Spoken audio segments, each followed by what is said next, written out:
So we are not on mute, yeah? Yeah, we're live. Hello, everyone. Welcome to today's live broadcast, fully automated 1-hour sample preparation for ultrafast N-glycosylation analysis of antibody therapeutics. I am Judy O'Rourke of Labs, and I'll be the moderator for today's event. We are delighted to bring you this educational web seminar presented by LabRoots and sponsored by SciEx. SciEx helps to improve the world we live in by enabling scientists and laboratory analysts to find answers to the complex analytical challenges they face. For more information, please visit sciex.com. We have a few important announcements before we begin. This webcast is designed to be interactive, and we encourage you to ask questions during the event. You can submit questions by typing them in the Q&A box, which can be found by clicking on the green Q&A button at the lower left of the presentation window. We'll try to answer as many questions as we can. You can enlarge the slide window by clicking on the screen icon in the lower right-hand corner of the slide window. If you have any technical problems viewing or hearing this presentation, please click on the support button at the top right of your presentation window, or you can submit your problem through the green Q&A button, lower left. This is an educational webinar and thus offers free continuing education credits.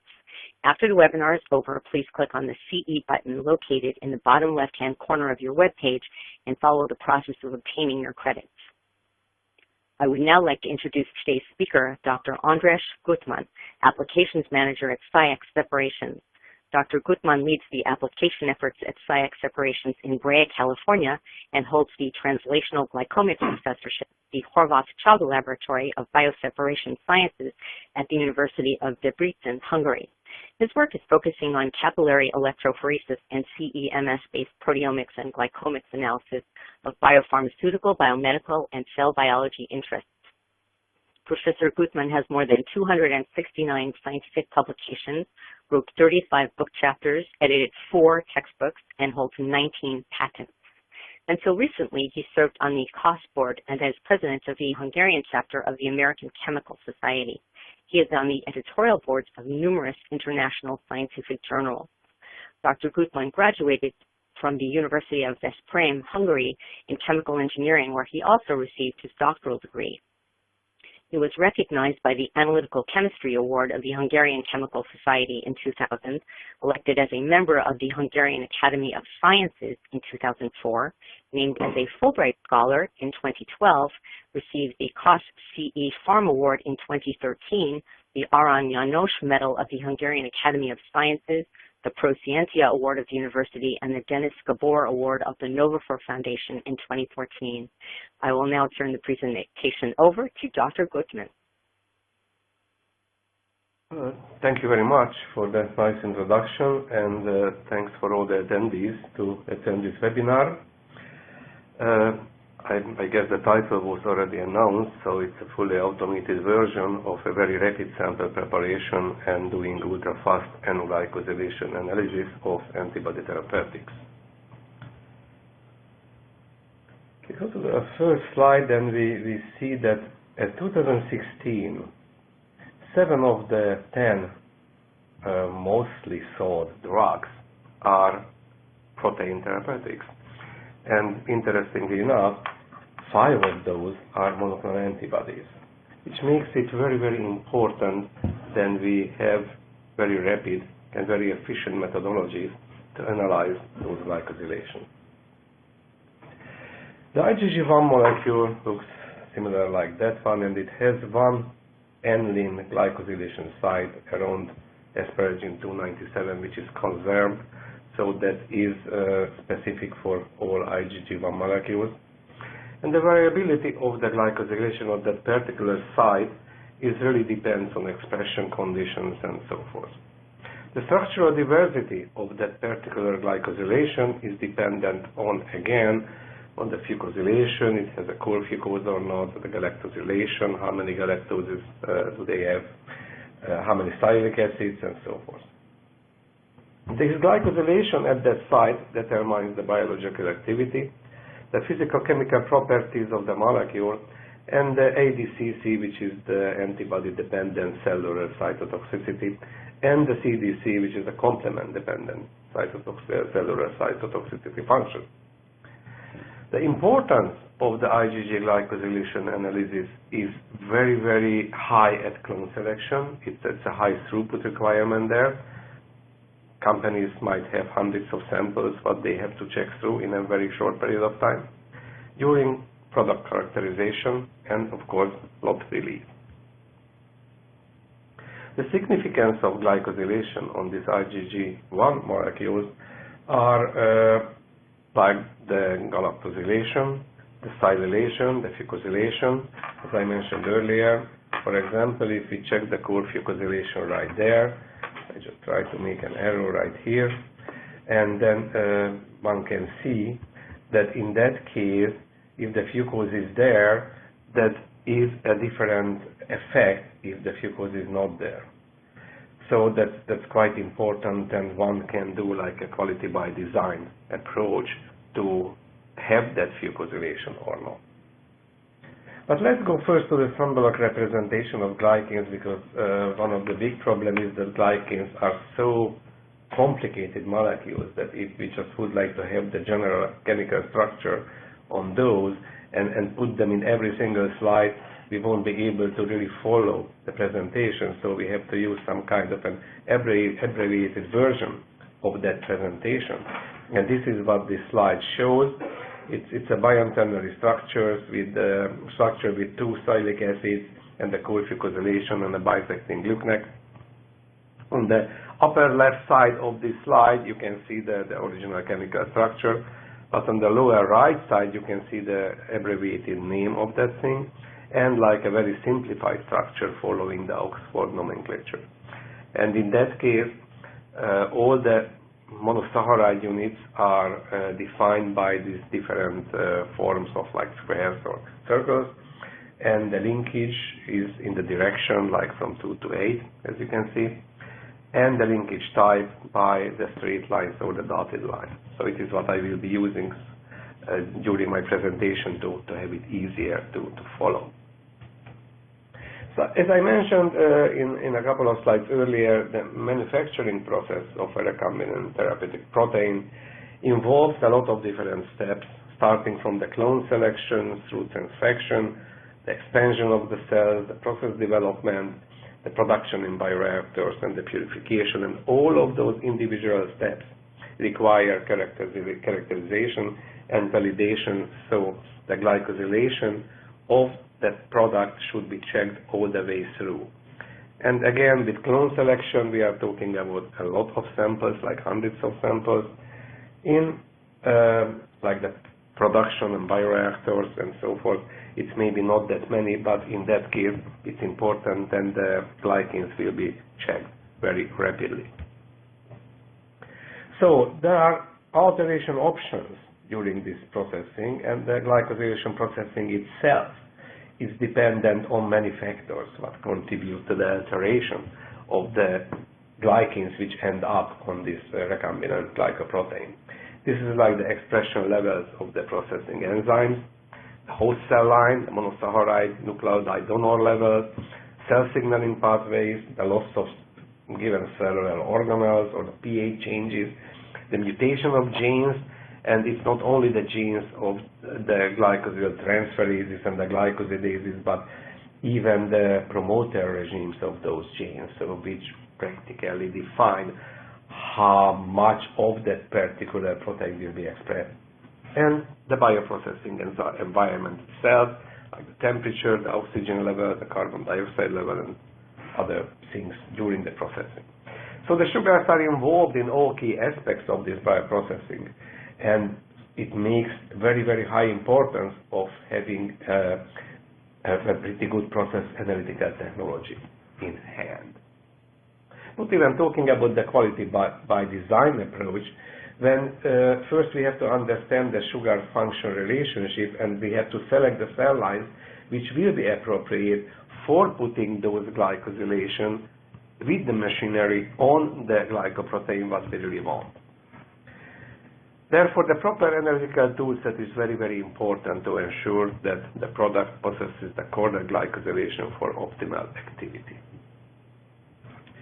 So let's see first how did we do the optimization of the glycan release and labeling using this magnetic bead-based very, very new technology. The first challenge what we have in glycan analysis is that those glycans are very complex and very diversified structures. There is no chromophore and no fluorophore group on those, and mostly not charged unless they are sialylated or phosphorylated or acylated. So the analytical methods in hand today are the most important ones are just listed here, like capillary electrophoresis is the one that I will be talking about. You can use hyphenated methodologies. You can put capillary electrophoresis together with mass spectrometry, even with the CSI mode, which SciEx is selling. We can do structural characterization with mass spectrometry or even NMR, and of course HPLC can be used for the same analysis as well.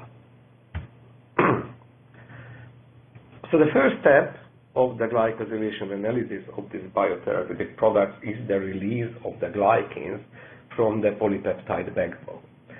And with N-glycans, it's an easier task since there is an enzyme called PNGase F which cuts off those glycans from the core. And this consensus sequence, all N-glycans have this core structure with 2 glucnecks and 3 mannoses, and the rest of the part of the structure is just being built upon that one. So the removal of these glycans from the polypeptide backbone is mediated by this PNGase F enzyme, and it's a different temperature can be used for that one. Mostly the old methodologies are using 37 degrees, which takes longer time. Of course, the kinetics is going faster if you increase the temperature. So in this case, what you can see on this slide, at 50 degrees, it really goes way much faster, the reaction, than at 37 degrees. After the glycans are released, we have to label the glycans for the reasons what I mentioned earlier, since they don't have chromophores or fluorophores. And if you would like to have high sensitivity detection, it's better to use fluorophore labeling in that case. So the introduction, what we are, the label what we introduce here is the so-called APTS label, aminopyrene trisulfonate. It holds 3 strong negative charges, which helps for the electrophoretic process. And as a fluorophore, it's a very efficient fluorophore. It labels only the reducing end of the sugar. So which means that we have only 1 label per sugar structure, which makes it very easy to do the quantification. It works with the regularly used argon ion or blue laser lines. Excitation wavelength is around 488 and the emission is like 550. Of course, the conjugated structure has shift on that excitation wavelength, but is still very close to the line of this laser. It has a great derivatization efficiency, and it's non-selective, and again it's easy to quantify because we have 1 fluorophore per sugar molecule. Although we had to optimize these labeling conditions as well, because the labeling reaction, as well as I showed on the deglycosylation reaction, is just like the reaction kinetics can be increased if we increase the temperature. However, if we increase the temperature too much, we unfortunately lose some of the sialic acids, and this is what this slide shows. If we go up with the temperature to like 80 degrees, we lose a considerable fraction of the sialylation on the sialic acids from the structures. So we had to optimize this particular step as well. And this is the slide what shows the basics of the magnetic bead-based sample preparation process for this N-glycosylation analysis and the capillary electrophoresis with laser-induced fluorescence detection. The first step is the glycan release, and we do it at 60 degrees centigrade for 20 minutes, and it's appropriate for removing all the glycan structures. Then we use these magnetic beads to capture the released glycans, and that is the way as we partition the glycans from the rest of the polypeptide chain and the PNGase F enzyme. After this partitioning step, we don't have to use any kind of centrifugation or anything else, and we don't have to use vacuum centrifugation to concentrate the sample before we do the labeling, because all the glycans are on the surface of these beads. So the step C, we just wash out those glycans from the beads by the addition of the APTS reaction mixture. And once it's washed out, we just heat the solution up to 60 degrees again for 20 minutes, and the reaction is accomplished. Next step, on step D, we use the same beads to partition again the labeled glycans from the excess APTS what we have to use to drive the reaction in this fast manner. And once we partition those glycans on the surface of these beads, we can dilute them with as much water as we wanted to have the final concentration. Again, not necessitating the steps of like any kind of vacuum centrifugation or any other steps. So it's a very easy and fully automatable method in that way. And finally, we put the samples in the CESI-LIF system. It's a P800 plus unit, actually what's on the picture, and do the analysis. The original methodology was published earlier at Analytical Chemistry on that methodology.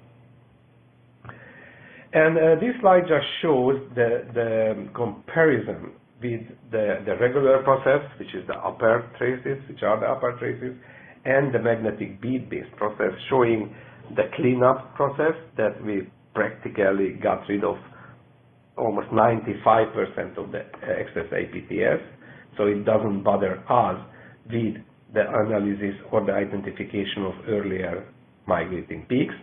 And the profile with the magnetic bead technology and without it is exactly the same, with the three major glycosylation types of complex, which is slide A, or panel A, high sialated structure, panel B, and high mannose structure, showing by panel C.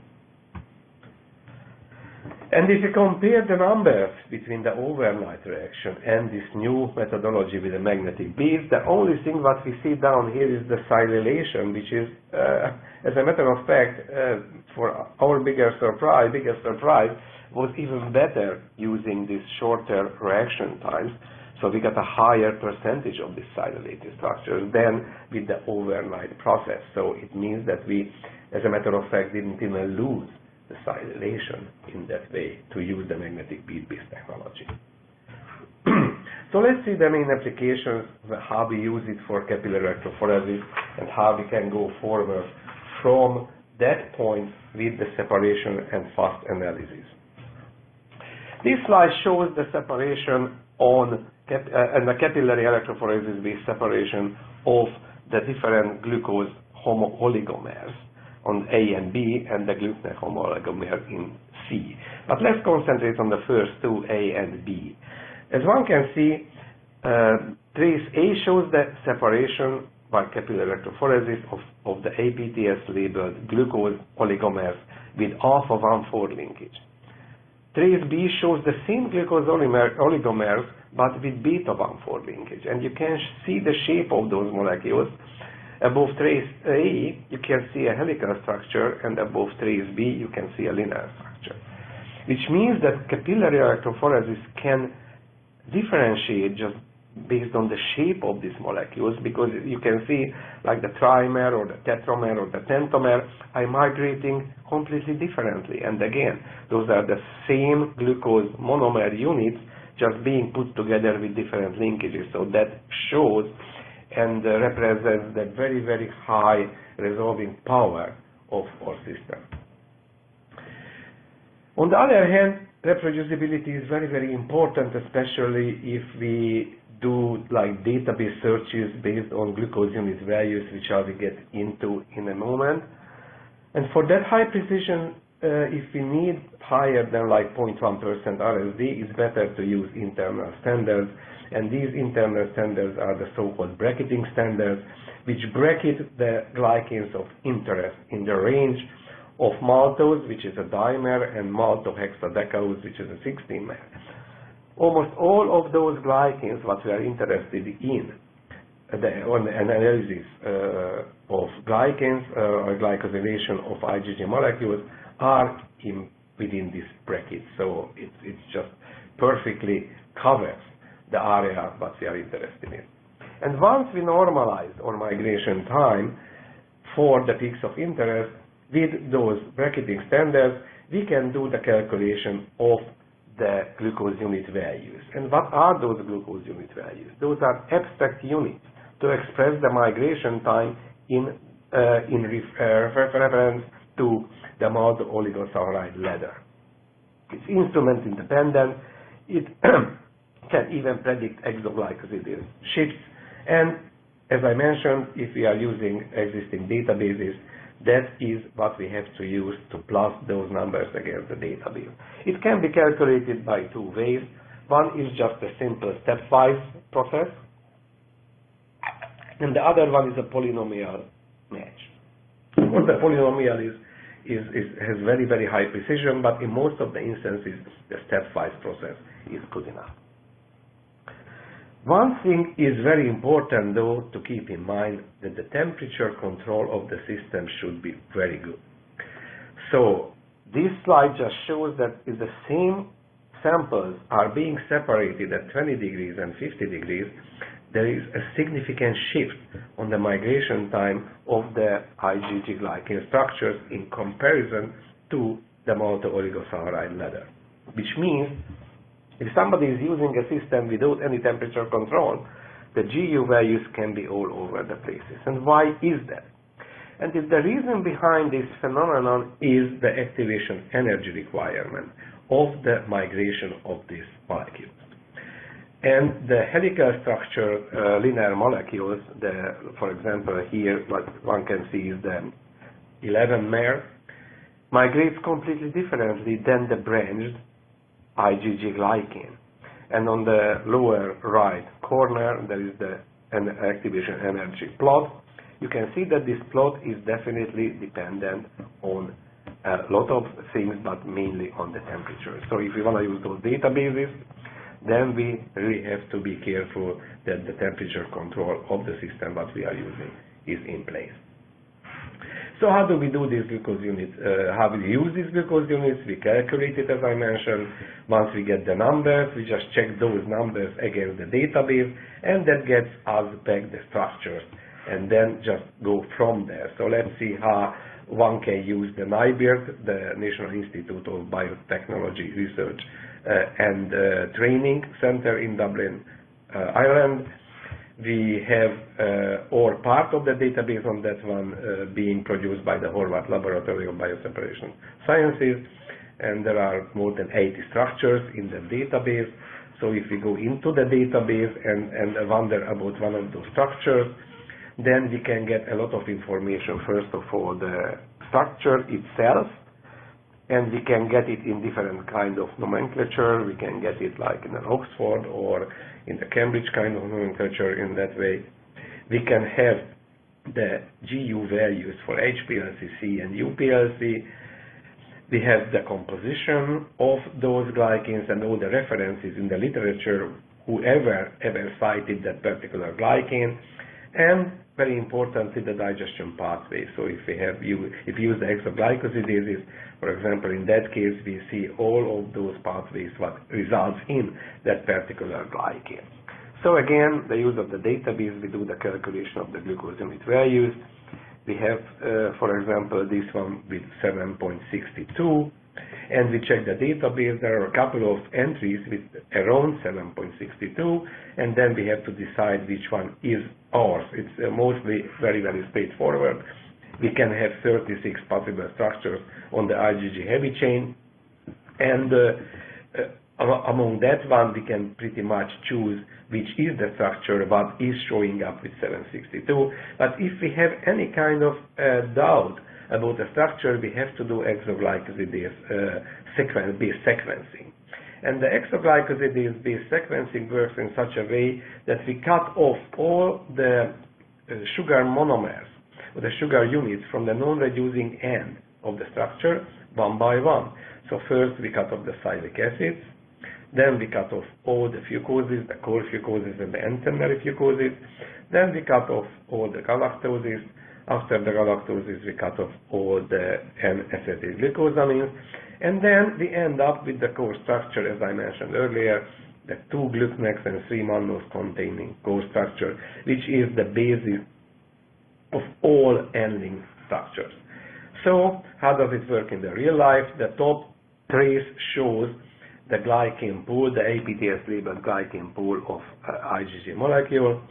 Then first we treat it with sialidases, and after the sialidase treatment we lose all of the sialidated structures at the beginning of the electropherogram, and they all will add up to their corresponding structures of the neutral regime.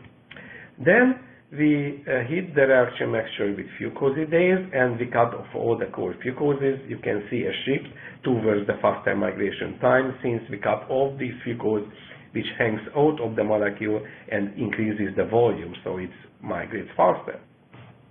After that one, we use the galactosidase to cut off all the galactose residues, and then with the hexosaminidase we cut off the glucanex. And how does that look after work?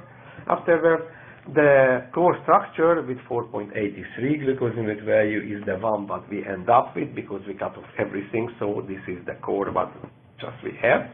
And then we do the bottom-up identification, so based on the shift, we can say what kind of structure was it before cutting it off. So for example, in this case, we had 2 glucanex or 3 glucanex, the 2 on the 2 antennas, and the third one is as a bisecting form. The next step was the galactosidase. In that case, actually, we have a couple of options and a couple of peaks corresponding to those. The galactose on the 1,6 antenna, the galactose on the 1,3 antenna, and the galactose on both of the antennas. And again, the same thing is the core fucosylation, as in that case we can see the core fucoses in all of the structures, and finally the sialylation in the sialic acid. The IgG molecules are not that complicated in sialylation, but there are other ones which are very, very complicated, for example EPO and other ones. In that case, we might have to use a prefractionation of the sialoforms before we do the sequencing.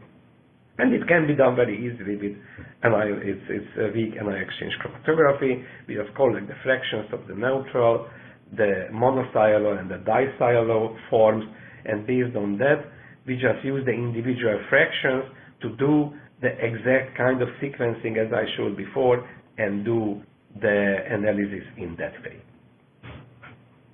So finally, we got all the structures identified for the IgG molecules, for example, here.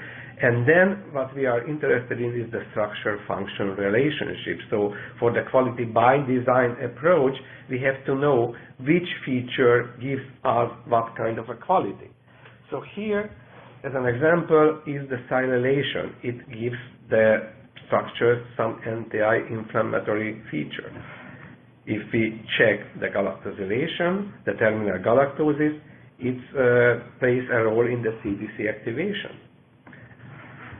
The core fucosylation, as I mentioned, is very important for the ADCC function. The ADCC function works only when the sugars do not have any core fucoses.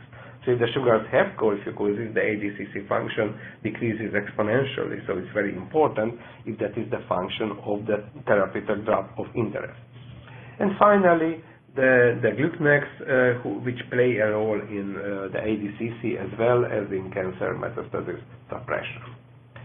So with the knowledge of all of these, the only other thing what we are, and of course the FDA is interested in, the immunogenic epitopes, because those can be there as well, because there are certain cell lines which are capable of putting such sugar units into the structure which can be immunogenic, like the N-glycosylation acid or the alpha-1 galactosylation. And this glycosylation is subject to cell culture conditions. So again, there are cell lines which have the capability to put it on, so we have to check it. And how do we check it? With the alpha-1 galactosylation, we can check it the same way as we do the sequencing. So we have the trace of the glycan pool with APTS labeled.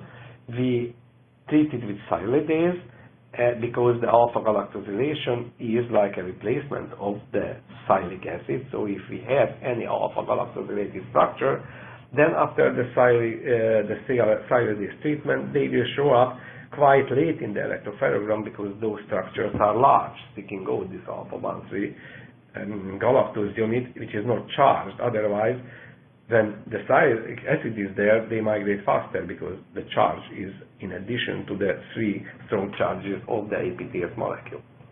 And then we treat it with alpha-galactosidase, and then we immediately see that that peak disappears, which means that it was the alpha-galactose residue, so we have that much alpha-galactosylation in that particular glycan pool. On the other hand, we can check the N-glycoyl neuraminic acid content using the CSI approach. The CSI approach is being used for that one. Do the separation on the capillary, and the end of the capillary acts as an electrospray emitter, and with the mass spectrometer we can immediately see the molecular mass difference between the N-glycoyl and the N-acetyl form of the sialic acid, so we can do the quantification in that way. So understanding the needs of this technology and the options what we have for the separation and identification, the next step for us was to prepare for the full automation using this magnetic bead-based technology, and for that one we used the Beckman's Biomech robot. Beckman is a sister company of SciEx, so we are in the same building, so for us using the Biomech system was like an obvious choice. And with the Biomech robot, we set it up with 96 samples. We actually published this one in Journal of Laboratory Automation. I will show the publication details in one of the last slides, so anybody can just check that there. So if you put all of these individual components in the right spot and program the robot, then in 1 hour, one can get the sample preparation completed and ready to do the next step, which is the analysis. For the analysis, we worked out an ultrafast methodology using our CE-LIF platform, a P800 platform. As one can see, in a couple of minutes, we got full separation of the major components of the IgG glycans. And this is analyzing those 96 samples which were prepared by the Biomech robot previously. And these are the major steps what we have to do during this sample preparation. Step number 1 is a very, very rapid step, is just the bead addition on the MagPrep bead. We call this as magnetic preparation beads. So we just add it to the sample solution. Then after that one, we do the sample denaturation. It takes a couple of minutes, and after the denaturation step, we add the PNGase F enzyme and do the digestion at 20 minutes for 20 minutes at 60 degrees centigrade. After that step, we do the glycan capture, as I showed earlier, with the magnetic beads. It takes like 2 minutes only. After the magnetic bead-based capture, we do the APTS labeling by washing off the captured beads from the surface of the glycans. It's another 20 minutes at 60 degrees centigrade. And then we do a couple of magnetic bead-based cleanup and elution steps to get rid of all the excess APTS from the sample, so we are ending up a clean APTS, practically APTS-free sample, which is ready for capillary electrophoresis analysis. Again, these 60 minutes includes all the steps, even actually if you remove one vial to this place to another place. So it's not only like 20 minutes for the digestion and 20 minutes for the labeling, it's all the steps. So it's practically in 60 minutes you do finish the work.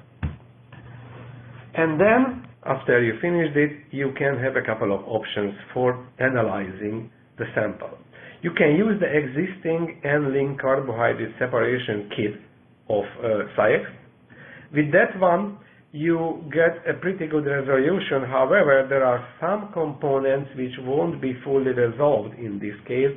And one of the examples is on the right side. What you can see is the A2 structure and the mannose 5. Those are kind of co-migrating a little bit. So to avoid that co-migration, we developed a high-resolution carbohydrate separation buffer system, which still separates everything within 5 minutes, as one can see, and there is a full separation of all the components of the fucosylated and non-fucosylated sugars, and from the high mannose, the mannose 5 structure, which is important to see. If someone wants to do mass spectrometry analysis after that by using the CSI system, we also developed a mass spec friendly separation matrix for N-glycosylation analysis, and as one can see on the right side of this panel, this separates all the fucosylated and non-fucosylated glycan structures, and again it doesn't separate the high mannose structure from the A2. However, that's the reason why we have the mass spectrometer there. The mass spectrometer will readily see the difference between the molecular mass of the A2 structure and the mannose 5 structure. And of course it's valid for any other structure that might co-migrate here, but the main point here was for us to show that this mass spec friendly buffer system for the CSI 8000 system is separating all the core fucosylated and non-fucosylated structures. And the reason why it's so important is that some mass spectrometers during the ionization process might knock off these core fucoses, which means that if you don't separate the core fucosylated and non-fucosylated structures before going into the mass spectrometer, you might get false results. You might think that you don't have the core fucosylation there because you don't see it in the mass spectrometry, and the reason why you don't see it because it was knocked off by the ionization. And of course you can fine-tune the mass spectrometer for that particular part of the analysis, but unfortunately if you fine-tune for one part, maybe you cannot fine-tune for the other one. So it's very important that you have the proper separation methodology in front of those mass spectrometry measurements. And finally, I just would like to mention the database that we worked out at University of Debrecen in Hungary, and it's called the GUCAL software. It's freely available online, so if you just go to that website of www.gucal.hu,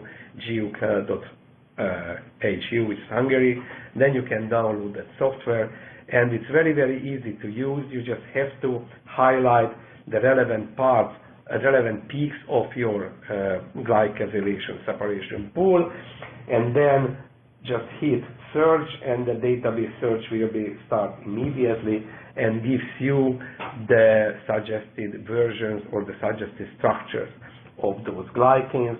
In this database, we don't have too many structures yet. We are building it as we talk.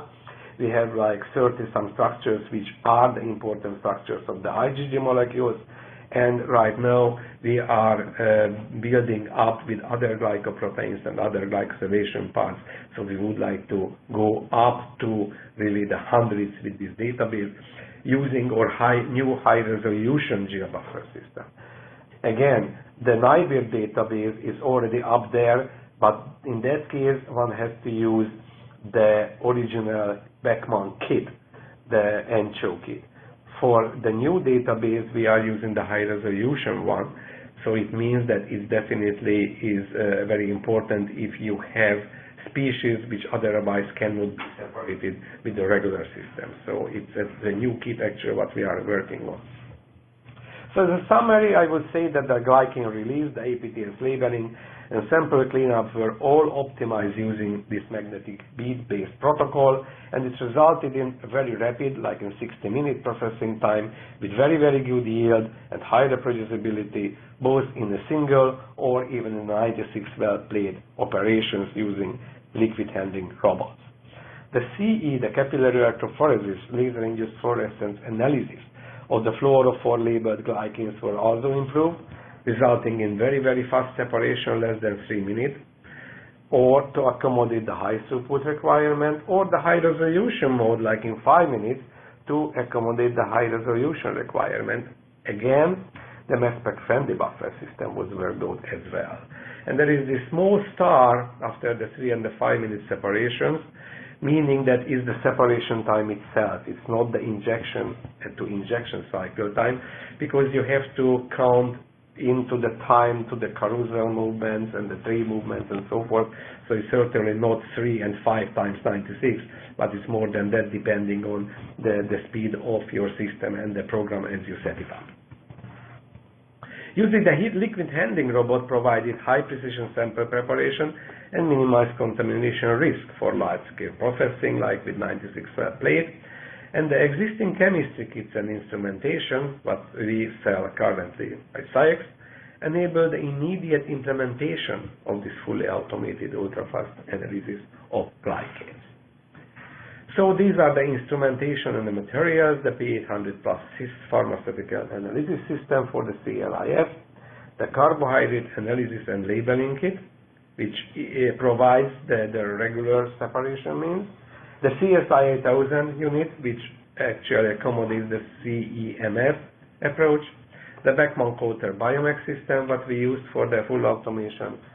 We are working on this rapid high-resolution carbohydrate analysis and sample preparation kit. It's coming out soon. And the neutral Opti-MS cartridge for the CSI-8000 unit, which accommodates the rapid and efficient analysis of these labeled APTS labeled glycans by CE-MS mode. Those are some of these sales tools. Actually, what we have 3 technical information bulletins on the normal magnetic bead-based technology, on the fully automated 96-well plate operation, and on carbohydrate sequencing. And as I mentioned, we have a couple of important high-impact publications, one in analytical chemistry on the method itself, and one in the laboratory automation journal on the 96-well plate operation. As I mentioned a couple of times during this presentation, we are working on the high-resolution rapid carbohydrate analysis kit, which will come out soon.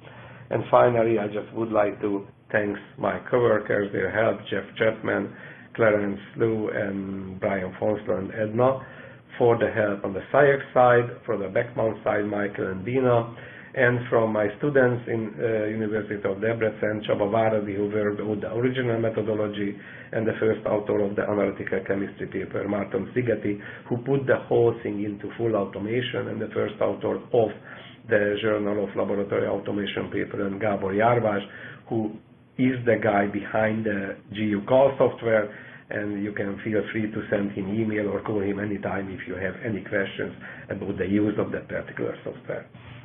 So thank you very much for your attention, and if you have any questions, I'm ready to answer. Thank you. At this point, I would like to remind our audience how to submit questions. You can submit questions by typing them in the Q&A box, which can be found by clicking on the green Q&A button at the lower left of the presentation window. We'll try to answer as many questions as we can. And the first question is, would the sample preparation technique introduced here be applicable to other methods, such as HPLC or MALDI? Oh, thank you very much. It's a frequently asked question, as a matter of fact, even in conferences when I'm talking about this magnetic bead-based technology. We never tried it with any other methodologies. It was worked out particularly for the APTS labeling technique and for those enzymes what we are using, the PNGase F enzymes. So I would really recommend using the SciEx chemistries for this approach at this stage. Please give some quality by design consideration examples for IgG glycosylation and its analytical aspects.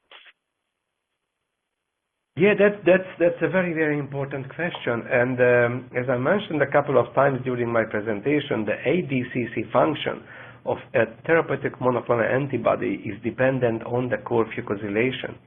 So one of the important aspects of this quality by design approach is, as an example, to have that core fucosylation or not have that core fucosylation.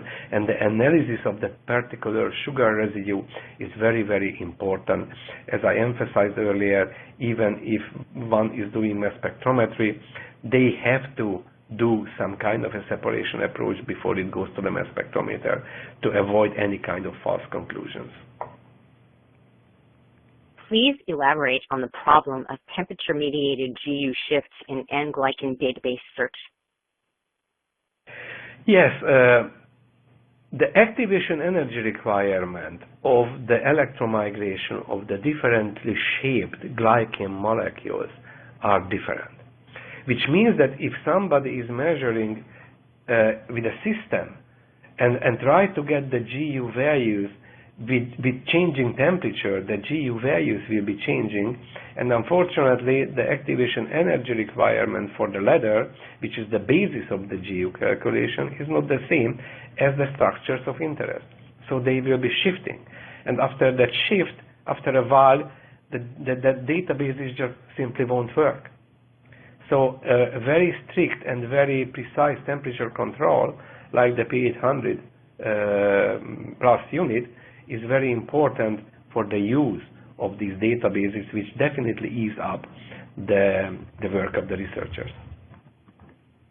Since the GU-Cal software is a freeware provided by an academic institution, what kind of support can one expect?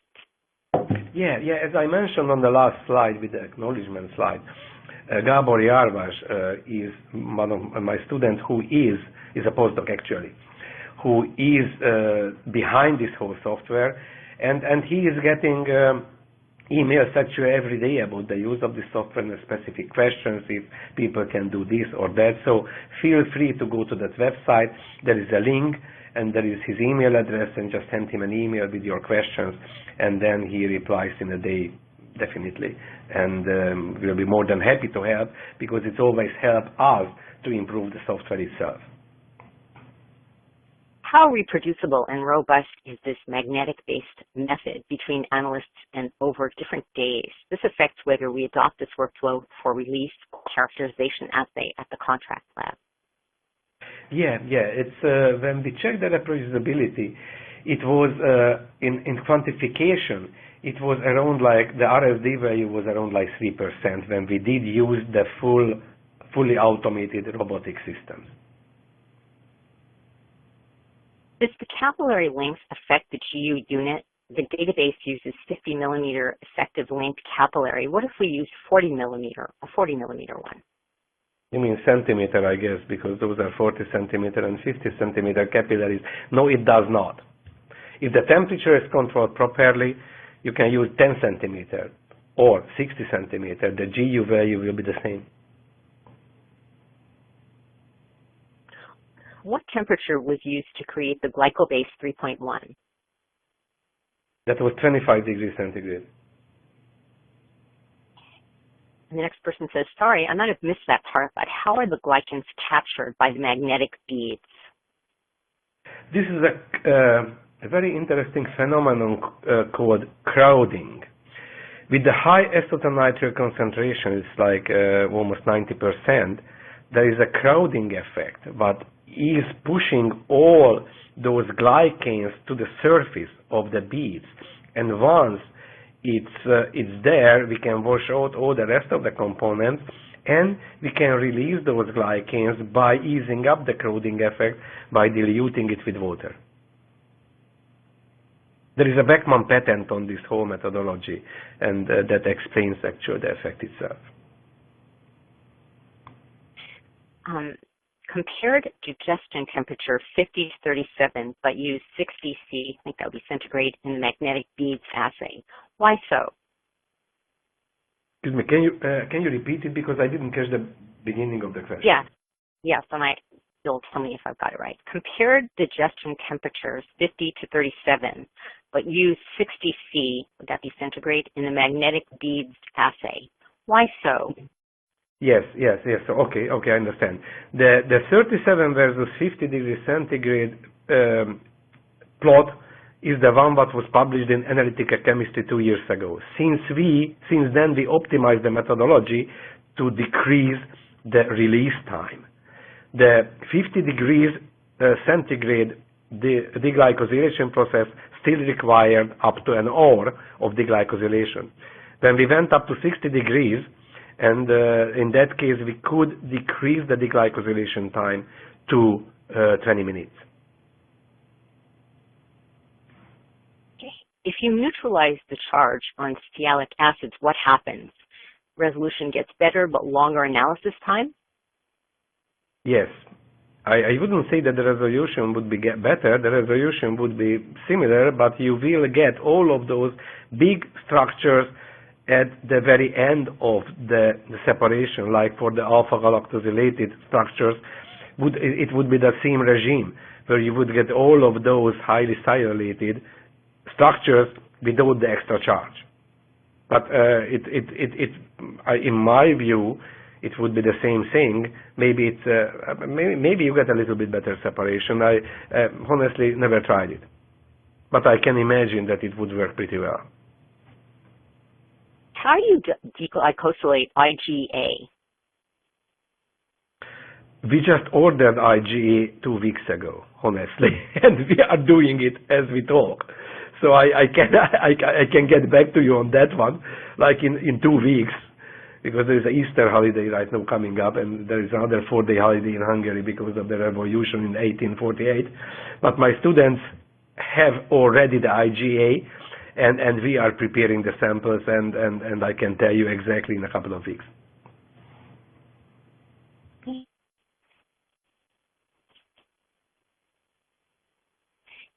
Does the difference in the resolution of the glycans in the electropherogram only caused by the difference in running buffer? Is this due to the viscosity of the running buffer? No, it's that there are given additives to the running buffer that enhance the separation. It's not the viscosity. I tried actually to increase the viscosity with ethylene glycol from 0% to 60%. The only thing that happened, it was the migration time did go up from 5 minutes to 2 hours. The resolution didn't change. You need specific additives to the buffer system to enhance the separation power. I believe more questions are coming in. Give me just a moment here.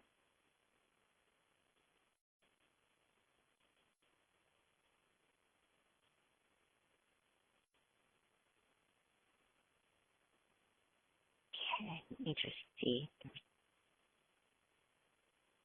Yes? I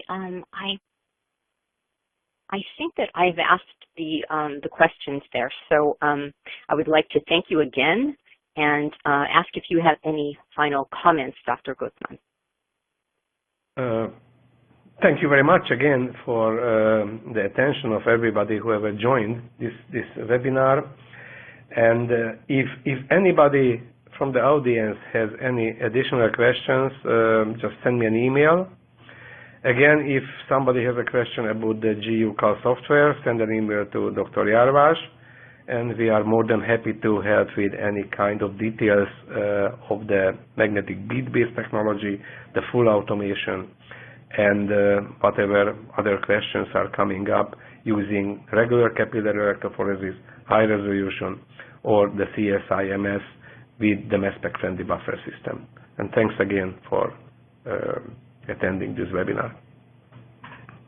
Thank you again, Dr. Guttman. I would also like to thank our sponsors, SciEx, for making today's educational webcast possible.